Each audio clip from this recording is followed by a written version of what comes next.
तो जैसे कि आप लोगों को पता है कि दिल्ली में मैं जब गई थी 29 को कॉन्ग्रेचुलेशंस करने के लिए कि 33% आरक्षण पास हुआ था, तो उसके लिए और अपना खरगे जी को कॉन्ग्रेचुलेशंस करने के लिए गई थी। और जैसे गेट पे दरवाज़ा बंद कर दिया गया और मेरे ऊपर हमला कराया गया और मेरे पापा को भी मारा गया, और जिसकी वजह से मेरे पापा मतलब लाइक अभी तक उस सदमे से, इनफैक्ट मैं भी उस सदमे से नहीं निकल पाई हूँ।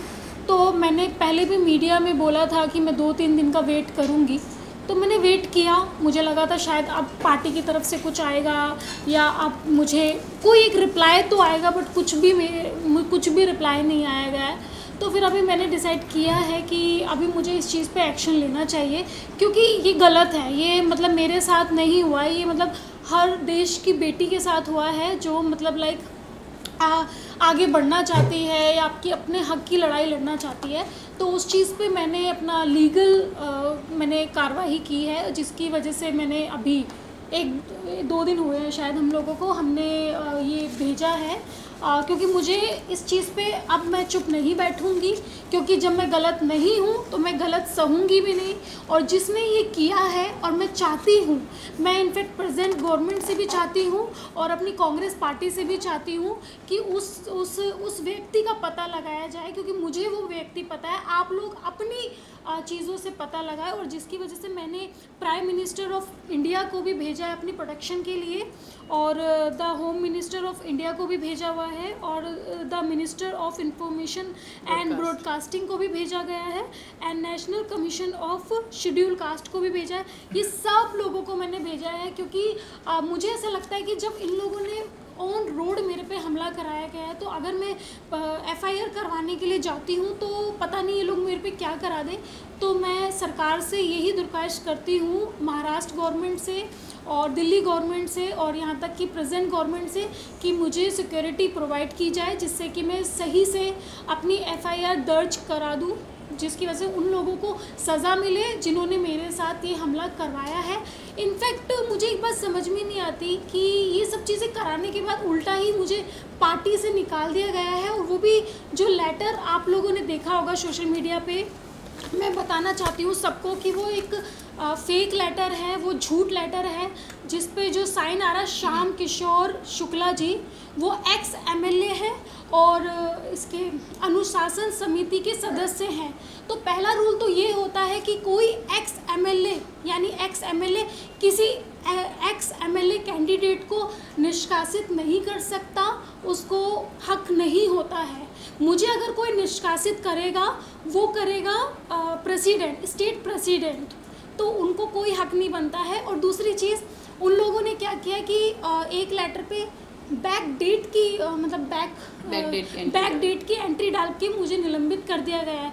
तो ये भी उन लोगों ने पूरे देश में ये झूठा खेल जो लोग खेल रहे हैं, उस चीज़ को भी मैं सामने लेके आऊँगी कि आपको कोई हक नहीं बनता कि आप बैक डेट की, क्योंकि ना मुझे कोई रिसीविंग हुई है, ना मुझे मेल पे आया है, ना मुझे व्हाट्सएप पे आया है, मुझे कुछ भी नहीं आया है। तो आगे का ये वकील है और यही सारा चीज़ें उनसे सवाल करेंगे। अर्चना जी, क्या आपको प्रियंका गांधी जी की तरफ से या कांग्रेस के वरिष्ठ नेताओं से आपको क्या कॉल आया, और हमको ये पता चला है कि आपको प्रियंका गांधी ने ब्लॉक किया है आपका नंबर, क्या ये बात सच है? देखिए, मैं दीदी का मेरे पास पर्सनल नंबर था, मैं सच कहती हूँ, मैं ये नहीं बोलती कि वहाँ से मुझे ब्लॉक हुआ है, बट हाँ, जो नंबर मुझे मतलब जो मेरे पास था दीदी का नंबर, वो उस नंबर से मैं ब्लॉक हुई हूँ। बट मुझे डैम श्योर है कि ये दीदी ने नहीं किया है, ये संदीप सिंह ने किया है, क्योंकि मुझे ऐसा लगता है कि वो नंबर आप संदीप सिंह चला रहे हैं, और मैंने उनसे दरख्वास्त की थी कि दीदी प्लीज़ आप इस चीज़ पे एक्शन लीजिए, बट वहाँ से मुझे ब्लॉक हो गया। तो इस चीज़ का मुझे हर्ट हुई हूँ, मैं ऑफ कोर्स हर्ट हुई हूँ, बट मुझे ऐसा लगता है कि वो संदीप सिंह ने ही किया है। ओके, अर्चना, सबसे पहले तो ये बताइए कि आपको जब पार्टी से निलंबित किया गया जी, उसके पहले आपको एक शो कॉज नोटिस जो है दिया गया था, 1 हफ्ते के अंदर आपको जाना था, आप नहीं गए। उसके अलावा आपको निलंबित करने का कारण बताया जा रहा है कि जब आप कैंपेनिंग कर रही थी इलेक्शंस के दौरान, उस दौरान आपने कई सारे व्हीकल्स का पेमेंट क्लियर नहीं किया, ये बात सच है? इस बारे में पहले बताएं।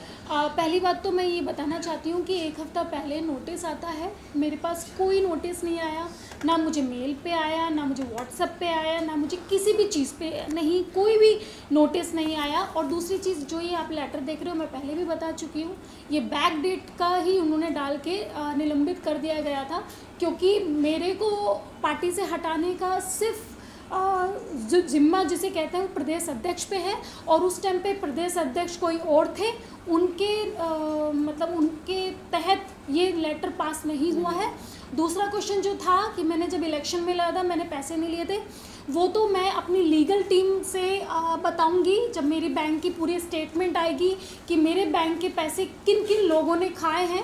जो राजस्थान से कुछ लोग आए थे मेरे इलेक्शन में ही, उन लोगों को ही मैंने पैसे दे दिए, क्योंकि उन्होंने मुझे ये झूठ बोला था कि आप हमको पैसे दे दीजिए, हम आपका पूरा इलेक्शन मैनेज करते हैं। तो वो तो मेरी बैंक स्टेटमेंट ही तय करेगी कि मैंने किस किस को पैसे दिए। तो ये झूठा इल्ज़ाम लगाना आप किसी लड़की पे छोड़िए। और तीसरी चीज़ जो गाड़ी की पेमेंट के बोल रहे हैं कि गाड़ी का पेमेंट मैंने नहीं दिया है, आज भी गाड़ी की पूरी पेमेंट की रिसिप्ट मेरे पास है। और चुनाव में एक किताब लिखी जो कॉपी होती है जिसमें आपको सारे बिल्स भरने होते हैं, तो उसमें वो बिल भरे हुए हैं, तो मेरे पास सारे सबूत हैं, और उसके लिए मेरे जो वकील हैं वो ही उनको इसका जवाब देंगे। सोहेल जी, लीगल टर्म्स पे जो आपने अभी शिकायत की है पीएम नरेंद्र मोदी से लेकर के महाराष्ट्र के सीएम तक और पुलिस कमिश्नर को, तो क्या लीगल टर्म्स में आपने सेक्शन के तहत आप करने वाले आगे? देखिए, हमने तो सबसे पहले अर्चना की तरफ से एक पुलिस कंप्लेंट डाली है दिल्ली पुलिस को। यह जो अर्चना ने आपको अभी दिखाया है पुलिस कंप्लेंट, जिसमें जो इंसिडेंट हुआ था इनके साथ 29/9 का जो इंसिडेंट था, हमने पूरा नरेट किया है। हमने honourable prime minister of India से लेके जितने भी दिल्ली के अधिकारी है सबको हमने ये कंप्लेंट लिखी है, जो अर्चना की तरफ से लिखी है कंप्लेंट, क्या क्या हुआ है। क्योंकि उस दिन के बाद से अभी तक इनको कुछ इंसाफ नहीं मिला था, कुछ चीज़ें इनके साथ हुई नहीं थी, ये भी काफ़ी डिस्टर्ब चल रही थी जो इंसिडेंट इनके साथ हुआ था। तो उसके बाद जब ये हमारे पास आई और उन्होंने हमको बताया कि ये सब चीज़ें हुई है, तो हमने एज इट इज़ जो स्टोरी थी इनकी पूरी स्टोरी नरेट करके हमने यूनियन ऑफ इंडिया के जितने भी है, पुलिस कमिश्नर ऑफ दिल्ली से लेके प्राइम मिनिस्टर ऑफ इंडिया से लेके सबको हमने ये एक कंप्लेंट लिखा है, और जो उन्होंने डिस्पैच किया है। क्योंकि ये इंसिडेंट दिल्ली में हुआ था, तो इसीलिए हमने ये पूरा दिल्ली पुलिस को लिखा हुआ है। इंसिडेंट के हिसाब से एक एक चीज़ जो हुई है इनके साथ, जो उन्होंने कहा है, हमने पूरा ये दिल्ली पुलिस को लिखा के एक एक चीज़ इनकी जो चीज़ है, जो सच्चाई है, जो इनके साथ हुआ है, और होने के बाद जो आरोपी है उन पर एक्शन नहीं हुआ है, हमने पूरा ये लिखा था। अब ये लिखने के बाद इसको हो गया है 2 दिन, ये हमने 9 अक्टूबर को लिखा है सबको, सब जितने भी जो अथॉरिटीज़ है, गवर्नमेंट अथॉरिटीज़, पुलिस अथॉरिटीज़ को लिखा है। उसके बाद बट एक जो सबसे इम्पोर्टेंट जो सवाल आता है कि अर्चना जो आज बॉम्बे में है, उनको यहाँ पे भी काफ़ी थ्रेट्स आ रहे हैं, चीज़ें इनको हो रही हैं कि कंप्लेंट नहीं कर रहे हैं, जो भी इनको आ रहे हैं, ये यहाँ से दिल्ली तक अपना स्टेटमेंट रिकॉर्ड करने जाएंगी कैसे, 1। एंड सेकेंड थिंग है कि ये स्टेटमेंट रिकॉर्ड करने के बाद एफआईआर कैसे कराएंगी, क्योंकि यहाँ से वहाँ तक का जाने का इनको लगता है कि इनको थ्रेट टू लाइफ है। तो इसलिए हमने ये आज एक कंप्लेंट आप देखेंगे, आज हमने जो प्रॉपर लीगल हमारे पूरे गवर्नमेंट को, महाराष्ट्र के सीएम से लेके ऑनरेबल पीएम तक लिखा है, और मुंबई पुलिस कमिश्नर को भी हमने ये लिखा है कंप्लेंट कि हमारी जो क्लाइंट है अर्चना, उनको ट्रैवल करना है दिल्ली, तो आप प्लीज़ हमें पुलिस प्रोटेक्शन दें, जिसको बोलते हैं ट्रांजिट प्रोटेक्शन। हमने इनका ट्रांजिट प्रोटेक्शन मांगा है कि ये यहाँ से जब तक दिल्ली लैंड नहीं होते हैं, और दिल्ली लैंड होने के बाद जब तक इनका स्टेटमेंट रिकॉर्ड नहीं होता है, इनको पूरी पुलिस प्रोटेक्शन देना चाहिए। क्योंकि ये कोई आम कंप्लेंट नहीं है, ये बहुत ही बड़ी चीज़ है जो उन्होंने सब स्टेटमेंट में दिया है। तो ये चीज़ के लिए इनको हमने फुल प्रोटेक्शन मांगा है, जिनके लिए आज ये यहाँ पे भी बैठी हैं, क्योंकि हमने ये सबसे, आप देखेंगे, सबसे हमने प्रोटेक्शन मांगा है कि आप इनको प्रोटेक्शन दिए, और ये एज़ पर लॉ के लिए जो कार्रवाई होना चाहिए एज़ पर लॉ, ये जाए वहाँ पे दिल्ली में अपना स्टेटमेंट रिकॉर्ड करे, और रिकॉर्ड करने के बाद जो पुलिस जैसे एज़ पर लॉ अपनी जो कार्रवाई करे वो करे। तो हमको सबसे इंपॉर्टेंट है इनकी प्रोटेक्शन, जो हमने आज मांगी है ये लेटर के। और आपने मुंबई पुलिस से क्या अपने दरखास्त की है? हमने मुंबई पुलिस से लेके कमिश्नर ऑफ पुलिस जिसको पावर है, और चीफ मिनिस्टर ऑफ महाराष्ट्र को भी हमने लिखा है इसके अंदर कि हमारे जो क्लाइंट है उन्होंने एक कंप्लेंट किया है दिल्ली पुलिस के आगे, दिल्ली पुलिस में कंप्लेंट किया है अगेंस्ट जो इंसिडेंट हुआ है। तो हमने स्पेशल रिक्वेस्ट किया है कि इन्हें सिक्योरिटी प्रोवाइड की जाए यहाँ से लेके दिल्ली जाने तक की, ये स्पेशल हमारा है। अर्चना, मैं आपसे जानना चाहूँगी 33% रिजर्वेशन महिलाओं को मिलता है। आप एक महिला होने के नाते, एक सेलिब्रिटी होने के नाते आप जाती हैं कॉन्ग्रेचुलेट करने, एकाएक महिलाओं में ऐसा क्या गुस्सा भड़क गया कि वो आप पर ऐसे टूट पड़ी है? और किस प्रकार आपके पिताजी तक को जो है वहाँ पर मैं देख रही थी, काफ़ी ख़राब विजुअल्स, आपको ड्रैग किया जा रहा है, आप वहाँ से भाग रही हैं, जो भी है, क्या हुआ था? एकाएक ऐसा क्या बोल दिया आपने या फिर क्या हो गया कि वो सभी ऐसे भड़क गए? वो चीज़ें आपको सीसीटीवी फुटेज में दिखेंगी। जब कांग्रेस कार्यालय के बाहर 4 सीसीटीवी फुटेज लगे हुए हैं, और जब मैं एफआईआर करूंगी तो of course police CCTV footage मांगेगी। तो जितने भी लोग, ये जो लोग मुझ पे जो लांछन लगा रहे हैं कि मैंने एक बहुत ही गलत तरीके से बर्ताव किया, तो उन लोगों को सामने पूरा असलियत दिख जाएगा और पूरी दुनिया के सामने सच का पता चल जाएगा कि मैं जस्ट, मेरे ड्राइवर के हाथों में बुके था, फ्लावर पोट था, और मैं जस्ट कॉन्ग्रेचुलेशंस करने गई थी। और ऐसा नहीं है, मैंने उनके पीए को, यानी जो संदीप सिंह है, उनका भी कोई पीए है जो कि अभी बैठे हुए हैं, मंत्री बन के बैठे हुए हैं, उनको भी मैंने एक रात पहले यानी 28 तारीख को 10 बजे उनको कॉल करके इन्फॉर्मेशन बोला था कि मैं 12 बजे कॉन्ग्रेचुलेशंस करने जा रही हूँ। तो उसकी भी रिकॉर्डिंग्स मेरे पास है, उसका भी सारे सबूत मेरे पास है। तो जब एफआईआर होगी तब पता चल जाएगा। उनका नाम भी धीरज गुजर है। तो धीरज गुजर को जाने से पहले ही मैंने इन्फॉर्मेशन दे दी थी। तो उन्होंने संदीप सिंह को बोला और संदीप सिंह ने ये एक दिन पहले ही पूरा प्लान बनाया गया। और आपको इतना भी बता दूं, मेरे पास सारी फ़ोटोज़ हैं। जो बसेस आई थी वो लखनऊ से और बरेली से आई हुई थी, उसमें महिलाएं भर भर के आई हुई थी, क्योंकि दिल्ली में ये सब चीज़ें कहते हैं कि क्योंकि वो राष्ट्रीय लेवल पे चला जाता, तो इन लोगों ने मतलब यूपी से यानी लखनऊ से गाड़ियां भर भर के औरतें बुलवाई थी मेरे पे हमला करवाने के लिए। तो ये सब चीज़ें आपको पता चलेंगी जब एफआईआर होगी और पुलिस जब अपनी कार्रवाई करेगी, तब आपको पता चलेगा कि उन लोगों ने मुझे मारने का प्लान किया हुआ था और उनका ये प्लान फेल हो गया। अच्छा अर्चना, जैसे कि आपने लास्ट टाइम बताया जी कि राहुल गांधी और प्रियंका गांधी से मैं बात करूंगी, तो प्रियंका गांधी का तो कहीं ना कहीं आप बोल रहे हैं कि फ़ोन जो है ब्लॉक किया गया। नहीं, वो उनका फ़ोन नहीं है, क्योंकि मैं इस पर संक्षिप्त टिप्पणी नहीं दे सकती, बट मुझे 110% पता है कि उनका फ़ोन ही उनके पीए के हाथ में है। इस वजह से कि दीदी को ये बात पता ना चल जाए, राहुल गांधी जी को ये बात पता ना चल जाए, तो वो जो भी मेरे रास्ते में मैं मिलने की कोशिश करती हूँ वो उसी दीवार को हटा देता है। तो ये चीज़ें हैं। लेकिन कहीं ना कहीं ये इशू जो है काफ़ी सोशल मीडिया पे काफ़ी सभी लोग देख रहे हैं, जो लोग भी जो देखते हैं कहीं ना कहीं फिर भी आपसे डायरेक्ट कांटेक्ट नहीं ना कर पाना, इसके पीछे क्या रीज़न मानते हैं? मुझे कहीं ना कहीं वो भी नहीं चाहते हैं, ये सिनारियो दिख रहा है, दिख क्या है? मैं बता रही हूँ आपको क्या हुआ है। मैं ये तो अपने वकील को भी दूंगी और जज को भी दूंगी। इन लोगों ने एक कांग्रेस के जो कुछ लोग हैं, जिसे मैंने बोला हुआ है कि जो कांग्रेस का सिस्टम ख़राब कर रहे हैं, उन लोगों ने एक ब्रॉडकास्ट मैसेज डाला है जिसमें ये बोला गया है कि अर्चना को ऐसा बोलो, आप ऐसा बोलो, अर्चना के लिए हम लोगों ने इतना किया है और ये ऐसा कर रहे हैं। मतलब लोगों से ज़बरदस्ती फ़ोन करा रहे हैं और गलत लिखने के लिए बोला जा रहा है। इसके भी सारे सबूत मेरे पास हैं। तो मे बी ये भी हो सकता है कि राहुल गांधी जी और प्रियंका गांधी जी को मेरे बारे में गलत बोला गया हो संदीप सिंह के माध्यम से, जिसकी वजह से वो शायद उस चीज़ को सीरियसली नहीं ले रहे हैं। इसीलिए मैंने लीगल टीम का सहारा लिया, इसीलिए मैंने कागजातों का सहारा लिया कि उन लोगों को पता चले कि जिस दलित लड़की के लिए आप इतनी मेहनत करते हैं, उनको आगे तक लेके जा रहे हैं, आपके ही सिस्टम में जो बैठे इंसान है संदीप सिंह जैसे लोग, वो ही देख दलित लड़की के साथ ऐसा करते हैं, मारपीट करते हैं और इस पर जानलेवा हमला कराया जा रहा है। तो वो सब सारी सच्चाई उनके सामने आनी चाहिए, मैं यही बोलना चाहती हूँ। इसीलिए मैंने अब एक वकील का सहारा लिया है, मैंने कागज़ का सहारा लिया है, क्योंकि बाबा साहब अम्बेडकर ने एक बात बोली थी, संविधान। तो संविधान में सारे कानून बनाए गए हैं, तो मैंने आज उन बाबा साहब के कानून का सहारा लिया है। अब मुझे ये देखना है कि मुझे इस पे इंसाफ मिलेगा या नहीं। मुझे सिर्फ इतना बोलना है कि आज मैं ज़िंदा हूँ, आज मैं अपने लिए लड़ रही हूँ। कल को अगर मैं मर जाती तो सब लोग अपनी अपनी राजनीति करने सड़क पे उतर जाते कि एक दलित लड़की की हत्या की गई है ऑन रोड पे, और सब लोग अपनी राजनीति करते, चाहे वो कोई सी भी पार्टी से हो। तो मैं बस उन नेताओं से, उन बड़े बड़े नेताओं से सिर्फ ये पूछना चाहती हूँ कि आज मैं जिंदा हूँ, ये मेरी माता रानी शायद मेरे साथ है, ये मेरे माता पिता मेरे साथ है जो मैं आज जिंदा हूँ। अगर आज ही मैं मर जाती तो आप सब लोग राजनीति पे उतर जाते। तो आज सारे बड़े नेता क्यों चुप बैठे हैं, क्यों नहीं बात कर रहे? मैं खरगे जी से भी बोलना चाहती हूँ, क्या आपको नहीं दिखता है कि मेरे साथ गलत हुआ है? खरगे जी, राहुल गांधी जी, क्या आपको नहीं दिखता है? आप इस चीज़ का पता तो लगाइए, आप किसी की बातों में क्यों आते हैं? आप एक बार सच्चाई का पता करिए। इनफैक्ट मैं सभी पार्टीज़ के नेताओं को बोल रही हूँ, मैं मोदी जी से भी दरख्वास्त करना चाहती हूँ कि प्लीज़ आप भी इस चीज़ पे एक्शन लीजिए। और महाराष्ट्र के सीएम से भी मैं बोलना चाहती हूँ, दिल्ली के सीएम से भी बोलना चाहती हूँ, केजरीवाल जी से भी बोलना चाहती हूँ। तो आज बस मुझे ये देखना है कि एक जिंदा लड़की जिस पे ये सब चीज़ें हुई हैं उसको इंसाफ मिलता है या नहीं।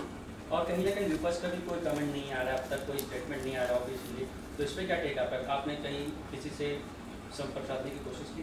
देखिए, मैं अभी मुझे नहीं पता, आपको पता, मैं आपको बताती हूँ, मैं घर से नहीं निकली हूँ। मैं जब से मैं आई हूँ, मैं आई थी 29 की रात को आई हूँ।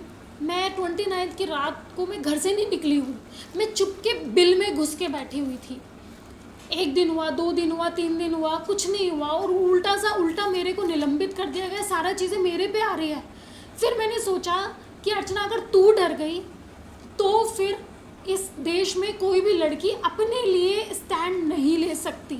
और उसके बाद से फिर मैंने डिसाइड किया, और फिर मैंने अपने एडवोकेट जो अपना सोहेल जी हैं, इनसे कांटेक्ट किया। और चांदनी जी हमेशा मुझे बोलती रही हैं, अर्चना तुम्हें चुप नहीं बैठना है, तुम्हें इसके खिलाफ कुछ ना कुछ कार्रवाई करनी है, अदरवाइज़ तुम्हारी तरह बाकी लड़कियां भी फिर तुम्हारी जैसी रह जाएंगी। फिर मैंने माइंड सेट किया, अब कुछ भी होगा मैं ये लड़ाई लड़ूंगी और आगे सबको प्रूव करूंगी कि मैं सही हूँ और ये सब लोग गलत हैं। और आपको इस चीज़ का पता सीसीटीवी फुटेज में दिख जाएगा। चांदनी जी, कितना डिफिकल्ट था अर्चना गौतम को, उनके ये पूरा जो हादसा हुआ उसके बाद से उनको एक सपोर्ट करना, उनको मेंटली स्ट्रॉन्ग करना, कितना डिफिकल्ट था आपके लिए बीइंग अ फैमिली फ्रेंड और एक दोस्त के नाते? जैसे कि मैंने आप लोगों को पहले भी बताया था, 29 को जब मेरी अर्चना से फ़ोन पे बात हुई थी तो बहुत ही ज़्यादा वो घबराई हुई थी और किसी न किसी तरह से वो मुंबई पहुंची, जैसे कि मैंने पहले भी प्रेस वालों को बताया था। पर जब मैं उससे मिली तो जो उसकी कंडीशन थी, एक सहमी हुई लड़की जिसको आप सबने देखा है कि वो बहुत ही बोल्ड है, अपनी बात को हमेशा रखती है सबके सामने। जैसे कि इसका बिग बॉस में भी एक इंसिडेंट हुआ था, जिनको ये दीदी बोलती है प्रियंका गांधी जी को लेके, उस पर भी इसने पूरा एक्शन लिया था। बट जब मैं 29 तारीख वाली अर्चना से मिली तो वो एक डरी सहमी लड़की जिसके साथ एक बहुत बड़ा हादसा हुआ है और जिसके ऊपर देश की महिलाओं ने, सबसे मतलब अचंभे वाली ये बात है, देश की महिलाओं ने, उसी पार्टी के लोगों ने जिन्होंने इसके साथ 2 साल पहले काम किया था, एक दलित लड़की को लेके आए थे, एक चेहरा इनको बनाया गया था कि आज दलितों की जो लड़की है वो भी खड़ी हो सकती है, उनको भी आगे आने का पूरा हक है। उसके बाद जब मैं इनसे मिली तो इनमें ये बोले कि मुझे किसी बारे में बात नहीं करनी है, मैं इस चीज़ को आगे नहीं लेके जाना चाहती हूँ, मेरे पिताजी पे बहुत घात हुआ है, इनकी हालत इतनी ख़राब थी कि इनको मारा गया, पीटा गया, गाड़ी के आगे बोनट पे डाला गया। शायद मुझे जहाँ तक लगता है कि एक हत्या की साजिश थी। जहाँ तक अब जब हम देखते हैं कि भीड़ में किसी आदमी पे या औरत पे ऐसे हमला किया जाता है तो वो कहीं ना कहीं एक उसके पीछे एक एजेंडा है, वो सोची समझी एक साजिश होती है, कहलाता है। हाँ, तो जैसे जो वहाँ पे, जैसे अर्चना ने मुझे इंसिडेंट में बताया कि बहुत सारे वहाँ पे मर्दों ने भी, जिसको हम कहते हैं, वहाँ पे जो कांग्रेस के लोग थे उन्होंने चुंटियाँ इसको काटी, बॉडी में दुपट्टे को खींचा गया, तो बहुत ही घिनौनी साजिश थी जिसको मैं कहना चाहूँगी। और उसके बाद कुछ 2 दिन के बाद मेरी इनके पिताजी से बात हुई, उनकी सेम कंडीशन थी जो मैंने आपको अर्चना का बताया, वो भी वैसे ही थोड़े सहमे हुए थे। बट क्योंकि एक पिता जो है वो अपनी बेटी के लिए लड़ने के लिए हमेशा तैयार रहता है, जो आप सबने वीडियोज़ में भी देखा, तो उन्होंने मुझे बताया कि लोगों का ये कहना है कि मैं वहाँ उठा, इसको बचा रहा था, बट कुछ 5 मिनट के लिए, ये मैं आप सबको बताना चाहूँगी, जब उन पे अटैक हुआ तो वो 5 मिनट के लिए कहीं ना कहीं वो अपने ब्रेथलेस हो चुके थे। जब वो ज़मीन का उनका एक वीडियो वायरल हुआ है और वो बोले कि जब मैं उठा तो मुझे ये भी नहीं पता था कि मेरी बेटी ज़िंदा है या मर चुकी है। तो ऐसा इंसिडेंट से बाहर आना, और जब मैंने अर्चना से बात की, उसको मानसिक तौर पे तैयार करना, क्योंकि आप जब ऐसी कोई चीज़ें होती है तो आपको मानसिक घाव सबसे ज़्यादा होता है जो दिखता नहीं है। शारीरिक घाव आपको दिख जाते हैं पर मानसिक घाव आपको कभी नहीं दिखते हैं। तो ये हमने डिसाइड किया और मैंने भी और मेरी फैमिली ने भी कि हम अर्चना को सपोर्ट करेंगे। और मैं पहले दिन से जब 29 को मेरे सामने ये बात आई थी, मैंने भी डिसाइड किया कि एक औरत को एक औरत के काम आना पड़ेगा, हम लोग को आवाज़ उठानी पड़ेगी इस इंसिडेंट के ऊपर, क्योंकि आज अर्चना है जिसका नाम है, आप सब उसके नाम पे बात भी करते हैं। हम जैसे देख रहे हैं कि देश दुनिया में अभी ये पूरा जगह पे ये बात हो चुकी है। बट अगर यही उस कार्यालय के सामने शायद एक आम महिला होती या एक आम कार्यकर्ता होती, उसके साथ अगर ऐसा व्यवहार होता तो वो किसके पास जाती। तो ऐसे कुछ जो इंसिडेंट हमारे देश में होते हैं उसके लिए वो सब समझा के हमने बातचीत की आपस में। इसने भी अपना पूरा पावर को इकट्ठा किया दोबारा कि ठीक है, आप सब बोलते हैं, आप सब मुझे साथ दीजिए और मैं ये लड़ाई लड़ूंगी। तो हमने पहली प्रेस कॉन्फ्रेंस की जिसमें हम सब ने आपसे बात की। बट उस प्रेस कॉन्फ्रेंस तक उसका कहीं ना कहीं माइंडसेट ये था कि कांग्रेस में क्योंकि एक महिला है प्रियंका गांधी, तो वो मेरी बात सुनेंगे, राहुल गांधी मेरी बात सुनेंगे, ये उसका आधार था उस प्रेस कॉन्फ्रेंस का। बट जब हमने 2 दिन तक लिटरली हमने वेट किया तो वो चीज़ नहीं आई, कहीं ना कहीं वहाँ से कोई जवाब नहीं आया। और जो निलंबन का आया वो आप सब ने देखा, सब नेशनल मीडिया पे वो था और एक वो फेक लेटर और डिलीट भी करवाया गया। हाँ। तो कुछ ऐसे और जो मैं ये भी कहना चाहूँगी, ये कहीं ना कहीं ये बात हमारी रह गई थी उस समय भी प्रेस कॉन्फ्रेंस में। अर्चना के साथ साथ जो दिल्ली में मीडिया की जो महिला कर्मचारी थी उस पर भी आप देखिए, उस वीडियो में आप देखिए, बहुत सी लड़कियां जो माइक लेके वहाँ थी उनको भी पुश किया गया। और उन्होंने जो इंडिया न्यूज़ पे जो पहली खबर ये आई थी उस लिंक को डिलीट करवाया गया विदिन अ फ्यू सेकेंड्स। तो वो उन्हीं महिलाओं ने, और वो जिस लड़की को पुश किया गया था उसके हाथ में माइक था इंडिया न्यूज़ का, ये मैंने खुद वीडियो में देखा है। और उसी लड़की को जोर से धक्का दिया गया था अर्चना के बाद। बहुत सारी वहाँ पे और भी थी, क्योंकि हम देखते हैं 10 जनपद 12 जनपद के आसपास हमेशा से, खुद मैं दिल्ली से हूँ, तो वहाँ पे बहुत सारी पुलिस वैन्स होती हैं। तो उन्होंने वो कैप्चर किया पूरा और वो एक के बाद एक सारे न्यूज़ चैनल से उनको डिलीट करवाया गया। जो पहला न्यूज़ चैनल था वो इंडिया न्यूज़ था और हमने उस पर देखा भी कि अब वो अवेलेबल नहीं है, वो लिंक भी मेरे पास, वो लिंक भी इनके पास है जो हमने मीडिया में दिखाया था। तो ये सब जब चीज़ें हुई उसके बाद हमने दोनों ने डिसाइड किया कि हम लॉयर को मिलेंगे। हम अब जो है हमें देश से कहीं ना कहीं जो जिनसे इनको उम्मीद थी वो नहीं पूरी हो रही है, तो अब हम कानूनी तौर पे लड़ाई लड़ेंगे। जैसे कि इन्होंने बोला कि अंबेडकर जी ने हमें ये सिखाया है कि आपको कहीं से इंसाफ ना मिले तो आप कानूनी लड़ाई लड़ें, जो मैंने आपको डॉक्यूमेंट्स दिखाए हैं सारे। और मैं कहीं ना कहीं शुक्रिया अदा करना चाहूँगी सोहेल जी का भी, इनकी पूरी लीगल फॉर्म का, जैसे इन्होंने हमें सपोर्ट किया। और एक परिवार की तरह, एक लड़की जब सहमी हुई लड़की आपके पास आती है तो उन्होंने बोला कि हम आपके लिए लड़ाई लड़ेंगे। और इन्होंने उस दिन से डॉक्यूमेंट्स पूरे जो भी सोशल मीडिया पे थे, वीडियोस, ये सब इन्होंने इन्फॉर्मेशन निकाली। अर्चना को इन्होंने बिठा के पूरी उनका जितनी भी उस दिन की वो थी बातें उनकी, वो सब सुनी। और मैं अभी भी थोड़ा सा असमंजस में हूँ क्योंकि इनके पिताजी को हम नहीं ला पा रहे क्योंकि उनकी अभी भी तबीयत ठीक नहीं है। तो उनसे भी हम रूबरू कराएंगे आप लोगों को जैसे ही वो ठीक होते हैं। अभी उसका ध्यान ये भी है कि फैमिली में पापा पे ऑलरेडी इतना घात हुआ है तो दोबारा ये चीज़ें ना हो सकें, यू नो। तो अब हमारी रिक्वेस्ट ये है जो कि हमने पीएम मोदी को लिखा है, जो हम सब मोदी जी कह के जानते हैं, और मेरी तो उनसे हाथ जोड़ के रिक्वेस्ट है कि वो अपनी जो देश की बेटी है जो कि एक दलित है, उन्होंने हमेशा इस चीज़ की लड़ाई लड़ी है। हमारी जो प्रेसिडेंट हैं वो भी आप सब जानते ही हैं। तो मेरा उन सबसे दरख्वास्त है, दिल्ली सीएम से है, महाराष्ट्र सीएम से है, हमारी पुलिस से है कि जो लड़की इतने 10 दिन से जो आज डर रही है मीडिया के सामने या अपनी बात रखने में भी, तो आप कहीं ना कहीं हमें कानूनी तौर पे सपोर्ट करें। और यही उसका जो सपोर्ट है वही उसको आगे और बढ़ने में, ये कानूनी लड़ाई लड़ने में कहीं ना कहीं प्रोत्साहन मिलेगा उसको, अगर आप सब सपोर्ट करते हैं। राइट। और साथ के साथ मेरे जो भी दलित समाज के जो कम्युनिटी है, जो समाज के लोग हैं, मेरे समाज के लोग हैं, उनसे भी हाथ जोड़ के निवेदन है कि अपनी इस बहन को, अपनी इस बेटी को न्याय दिलाने के लिए आप भी मेरा साथ दें। सोहेल जी, आप क्या बोलेंगे अब जब आप एफआईआर कराने वाले हैं या फिर जो भी जाएंगे अर्चना एफआईआर कराने, जो मुख्य ग्राउंड्स रहेंगे आपके वो क्या रहेंगे? कौन सी धाराओं पर जो है आप ये पूरा एफआईआर दर्ज करेंगे? देखिए, जो इंसिडेंट हुआ था उस दिन, तो उस इंसिडेंट के बेस पे जो काफ़ी पूरे देश के सामने इंसिडेंट है वो वीडियो इंसिडेंट जो है वो सबके सामने है। और जो विक्टिम है जो हमारे साथ आज बैठी है अर्चना, उनके पास जो हुआ है और उनके स्टेटमेंट के हिसाब से सेक्शंस, जो काफ़ी ऐसे सेक्शंस तो हमने काफ़ी सारे मांग किए हैं। जो मेन सबसे सेक्शन लगता है वो है 354 जो होता है, जो आउटरेजिंग वुमन मॉडेस्टी होती है, हमने वो लगाया है। जितने भी लोग थे वहाँ पे, उसके साथ हमने अनलॉफुल असेंबली लगाया है क्योंकि जब 5 से ज़्यादा लोग एक जगह पे जब जमा हो जाते हैं या कुछ एक ऐसा इंसिडेंट करते हैं जिससे जो आसपास का पीस जो होता है उस पर होता है, और जो इंसान है जिसको प्रॉब्लम होती है तो उस पर हम 143, 141 काफ़ी सारी धाराएं होती है। साथ में हमने इनके ऊपर, क्योंकि ये एक दलित महिला हैं और she belongs to schedule caste जो है जो पीछे, उसके भी बहुत सारे सेक्शंस होते हैं 3, 4, 5, उस स्पेशल एक्ट किया गया। तो हमने वो सब धाराओं के तहत एक FIR दर्ज करने के लिए हमने रिक्वेस्ट किया है। हमें पूरी उम्मीद है कि जिस तरह इनका स्टेट, क्योंकि देखिए जो एविडेंस है वो पूरे देश के सामने है, तो ये कुछ छुपी हुई बात नहीं है कि हम कह रहे हैं आप कह रहे हैं, वो एविडेंस सामने है। हम चाहते हैं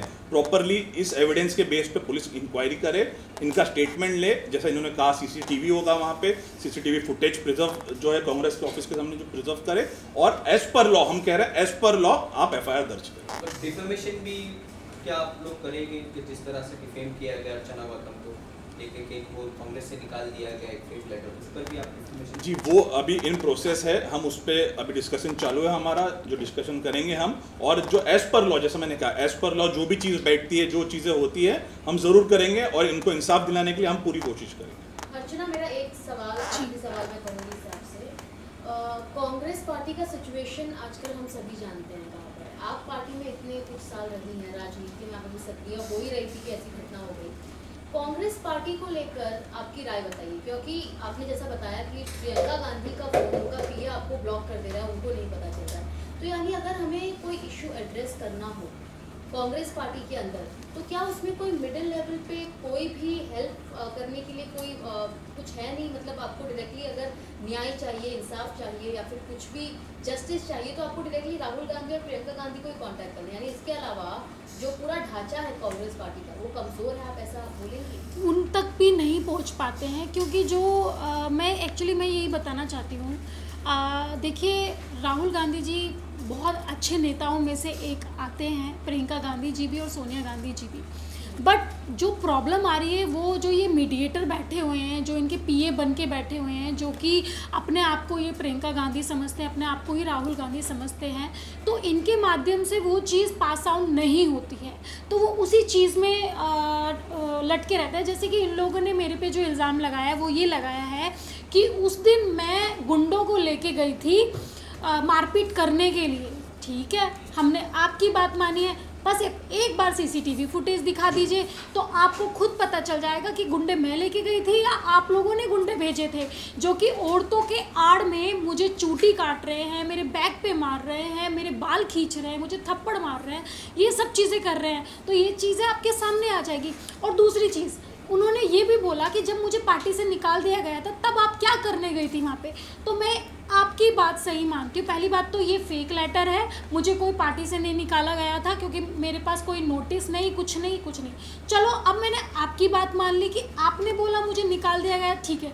तो आप जैसे कांग्रेस ऑफिस है तो ये जनदाता ऑफिस जिसे बोला जाता है, जहाँ पे जनता की सुनी जाती है, जनता दरबार जिसे बोलते हैं। तो मैं भी जनता हुई, मेरे हाथ में बुके है, तो मैं जा रही हूँ जस्ट कॉन्ग्रेचुलेशंस करने। एक नॉर्मली जनता के साथ आप ऐसा करेंगे? अगर कोई गरीब से या कोई दलित से या कोई किसी भी समाज से अगर कोई आपको कॉन्ग्रेचुलेशंस करने आता है, तो क्या आप अपने ऑफिस के बाहर गुंडों को भेजेंगे मरवाने के लिए? ये कहाँ का जनता दरबार है? तो मैं यही बोलना चाहती हूँ कि खड़गे जी को, कि इस चीज़ पे खड़गे जी आपको सख्त से सख्त कार्रवाई करनी चाहिए और सच्चाई का पता लगाना चाहिए। इनफैक्ट मैं राहुल गांधी जी को भी मैं बोलना चाहती हूँ और प्रेजेंट गवर्नमेंट को भी मैं बोलना चाहती हूँ, इस चीज़ की जानकारी आप लगाइए, ये आपका काम है। मेरा जो काम था मैंने वो अपना काम कर दिया। अभी मैं हर किसी से लड़ नहीं सकती हूँ, जितनी मेरे में कैपेसिटी है मैं उतना कर रही हूँ। इनफैक्ट क्या आप अभी बॉलीवुड करियर पे अपने फोकस करोगी या अगर कोई पॉलिटिकल पार्टी आप दूसरी ज्वाइन करोगी? देखिए, इस चीज़ का मैंने अभी कुछ चीज़ें नहीं सोची है, क्योंकि मेरी लाइफ में अभी इतनी सारी चीज़ें हो रही हैं। और इनफैक्ट आपको ये भी बता दूं, जैसे नवरात्रि आ रही है तो मेरे पास काफ़ी सारे इवेंट्स आए हुए थे नवरात्रि के, वो भी मैंने कैंसिल कर दिया, क्योंकि देखो वीडियो डालनी पड़ती है कि हाय गाइस मैं इतनी तारीख को आ रही हूँ, कल को वहाँ पर मेरा किसी इवेंट के ज़रिए मेरा कुछ हो जाता है। तो इनफैक्ट मैं अभी फ़िलहाल के लिए तो मैं इसी चीज़ पर फोकस कर रही हूँ, क्योंकि ये मेरे लिए अभी बहुत इम्पोर्टेंट है। क्योंकि अब मैं डरने वाली नहीं हूँ, क्योंकि दीदी का एक स्लोगन मुझे आज तक स्ट्रॉन्ग बना के रखा है, लड़की हूँ लड़ सकती हूँ और हमेशा अब लड़ूंगी।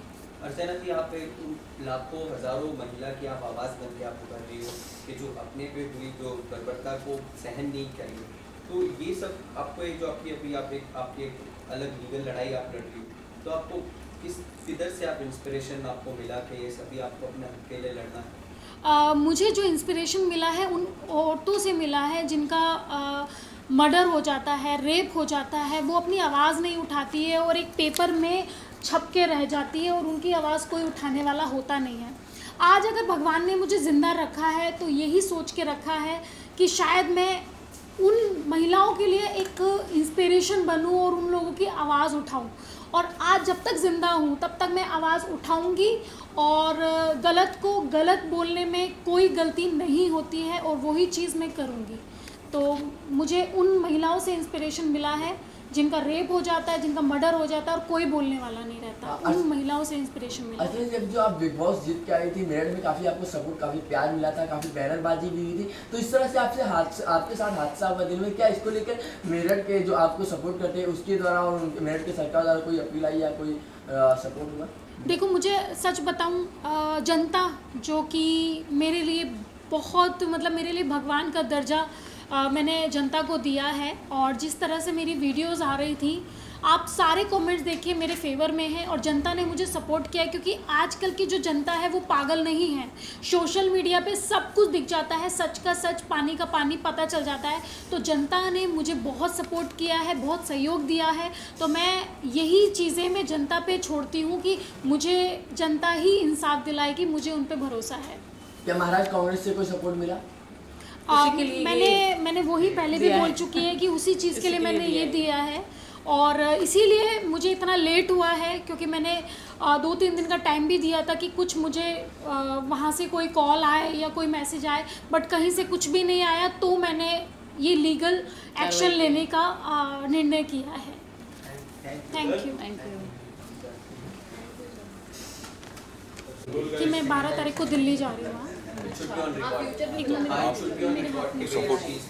12 तारीख को जाएंगे, कुछ हुआ तो फिर जिम्मेदार है ना, कौन लेगा? इसमें 9 का हमने दे दिया, 9, 10, 11, 12 को मेरा लीगल मैं जाऊँगी, ठीक है, और 12 से पहले मैं जाऊँगी, ठीक है। और दिल्ली में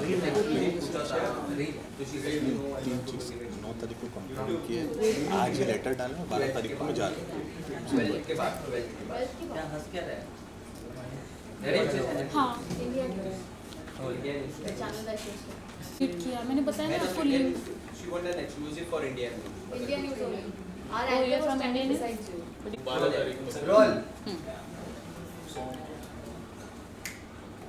जी अर्चना जी, आप अभी कब जाने वाले हो?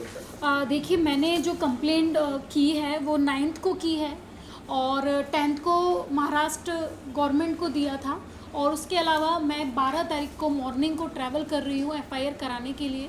तो मैं प्रेजेंट गवर्नमेंट से जो हमारे दिल्ली के CM हैं, उनको भी मैं बोलना चाहती हूँ कि प्लीज़, और महाराष्ट्र के CM हैं, उन लोगों से मैं दरख्वास्त करती हूँ कि मुझे प्रोटेक्शन मिले, और क्योंकि मेरी सच में जान को बहुत ज़्यादा प्रॉब्लम हो सकती है, क्योंकि कोई भी नहीं चाहेगा कि मैं उनके खिलाफ़ FIR दूं, तो वो लोग रोकने के लिए बहुत सारी चीज़ें कर सकते हैं। तो प्लीज़ मुझे प्रोटेक्शन प्रोवाइड किया जाए, जिससे कि मैं सही सलामत अपना घर वापस आ सकूं FIR करा के। तो मुझे दिल्ली एयरपोर्ट पे सिक्योरिटी चाहिए, और यहाँ से मुंबई तक जाने की भी मुझे सिक्योरिटी चाहिए। तो प्लीज़ आप लोग मुझे सिक्योरिटी प्रोवाइड करें प्लीज़। इसमें मैं थोड़ा सा 1-2 पॉइंट्स आप लोग को बताना चाहूँगी। जैसे कि उन्होंने बोला है महाराष्ट्र गवर्नमेंट से उन्होंने जो रिक्वेस्ट की है, तो जब वो घर से निकल रही हैं, ऑब्वियसली आप सब ने अभी जैसे पूछा कि इतने दिन से आपने इस बारे में बात नहीं की, ये लीगल थोड़ा सा जब आप कार्रवाई करते हैं, इसकी हैंड रिसीविंग हुई है, ये आप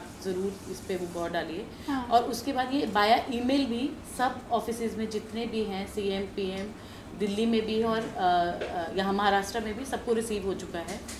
और सबसे बड़ी बात कि पुलिस को रिसीव हो चुका है। तो मैं चाहती हूँ कि इसको घर से एयरपोर्ट तक की सुरक्षा प्रदान की जाए, और दिल्ली एयरपोर्ट से जो ये तुगलक रोड जो जहाँ पे ये कंप्लेंट दर्ज होगी दिल्ली में, वहाँ तक इनको सुरक्षा प्रदान की जाए, क्योंकि कहीं ना कहीं जब सेंटर में कार्यालय के सामने ये हो सकता है हादसा, तो ट्रैवलिंग में कुछ भी हो सकता है। ये मेरी रिक्वेस्ट है कि 12 को अर्चना ट्रैवल कर रही हैं और 12 से पहले अगर इनको सिक्योरिटी प्रदान की जाए तो यही हम लोगों का सबसे बड़ा जो है रिक्वेस्ट है गवर्नमेंट से, प्रेजेंट गवर्नमेंट से। हाँ, in fact prime minister of India अपने मोदी जी से भी मैं रिक्वेस्ट करती हूँ कि प्लीज़ मुझे प्रोटेक्शन प्रोवाइड करें, जिससे कि मैं जिन्होंने ये किया है, ये इतना गंदा व्यवहार जो मेरे साथ किया है ऑन रोड, उनको मैं सज़ा दे सकूं। और जो मुख्यमंत्री हैं महाराष्ट्र के, उनको भी मैं बोलना चाहती हूँ, और जो मुख्यमंत्री हैं अपना दिल्ली के, उनको भी मैं बोलना चाहती हूँ। इनफैक्ट होम मिनिस्टर को भी मैं बोलना चाहती हूँ कि मुझे प्रोटेक्शन प्रोवाइड करें, सिक्योरिटी प्रोवाइड करें, जिससे मैं सही सलामत